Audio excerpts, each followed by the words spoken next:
তো দর্শক দেখেন, আমার এই জমিটা কিন্তু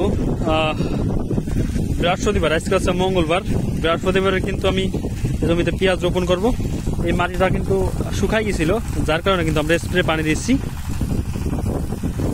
আজকে সারাদিন থাকবে, কালকে বিকালে আমরা সিডার দিয়ে চাষ দেবো। দেওয়ার পরে কিন্তু মাটিটা কিন্তু ধুলো ধুলো হয়ে যাবে। এই দেখেন সিডার, এই সাইডে কিন্তু চাষ হচ্ছে। এই মাটিটা নরম ছিল, আমরা কিন্তু একদম সিডার দিচ্ছি, কিন্তু এই মাটিটা একটু শুকাই গেছিল বেশি, যার কারণে আমরা চাষ করে 2 দিন ফেলাই রাখছি। রাখার পর আজকে কিন্তু স্প্রে পানি আমরা দিচ্ছি, যে আমাদের মেশিন স্প্রে পানি দিচ্ছি। এটা কালকে বিকাল পর্যন্ত চার্জ দিলে একদম ধুলো ধুলো হয়ে যাবে মাটি। আসলে মেশিন অনেক ভালো এবং খুব সুন্দর সুন্দর একটা মেশিন। একটা না 5 ঘন্টা চালানো যায়, একটা না। আর এটা পেট্রোল চালিত, খুব সুন্দর একটা মেশিন। এটা দিয়ে আমরা পেঁয়াজে আমরা স্প্রে করা যায়, দানা স্প্রে করা যায়, এভাবে বই ভিজান যায়, মানে সব ধরনের কাজ কিন্তু এই মেশিন দিয়ে সম্ভব। এবং বিপদ আপদে যেখানে খুশি সেখানে কিন্তু আমরা পানি দিতে পারি।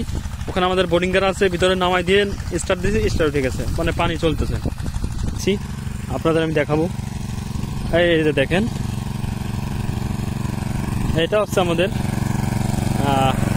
বোর্ডিং, আমাদের বোর্ডিং। বোর্ডিংয়ের ভিতরে কিন্তু আমরা এই ওয়াটার পাম্পের যেটা পাইপ বলে, সেটা কিন্তু আমরা নামাই দেওয়ার পরে কিন্তু এখানে পানি তুলতেছি খুব সুন্দর, সহজেই, খুব সুন্দর এবং খুব সহজেই কিন্তু আমরা পানি তোলা সম্ভব। কিন্তু আমরা পানি তুলতেছি। মেশিন অনেক ভালো মেশিন, সার্ভিসও মাশাআল্লাহ চমৎকার সার্ভিস। পেঁয়াজ পড়ছে, সার্ভিস অনেক সুন্দর চমৎকার, যদি বলে এক কথা অসাধারণ। এই জন্য কিন্তু আপনাদের আমি দেখানোর চেষ্টা করলাম। দেখেন এই যে একদম শুকনা, কি শুকনা ইটেল, এটা কিন্তু প্রচুর শুকনা। এই শুকনা ইটেলটা আমরা কিন্তু অথবা আজকাল মঙ্গলবার বুধবার খোবে যাবে, বৃহস্পতিবার কিন্তু পেঁয়াজ রোপণ করবো। এই জন্য কিন্তু আমরা এই সিটে পানি দিচ্ছি, এভাবে সিট পানি দিচ্ছি। দেওয়ার পরে আমরা আপনাদের দেখাই, মাটিটা কিন্তু কালো হয়ে গেছে পানি দিয়া। এখন যদি আমরা সিডার দিয়ে চার্জ দিই, মাটি কিন্তু একদম তুষ হয়ে যাবে। আর পেঁয়াজ লাগানোর মতো মাটি, উপযুক্ত মাটি সেটা কিন্তু হবে ইনশাল্লাহ, আশা করি। তা ইনশাল্লাহ আমরা অলরেডি সার বপন করছি। এরপরে সার বপনের পরে কিন্তু আমাদের আঞ্চলিক ভাষায় সিডার বলে, সিডার দিয়ে কিন্তু চাষ হচ্ছে একদিকে।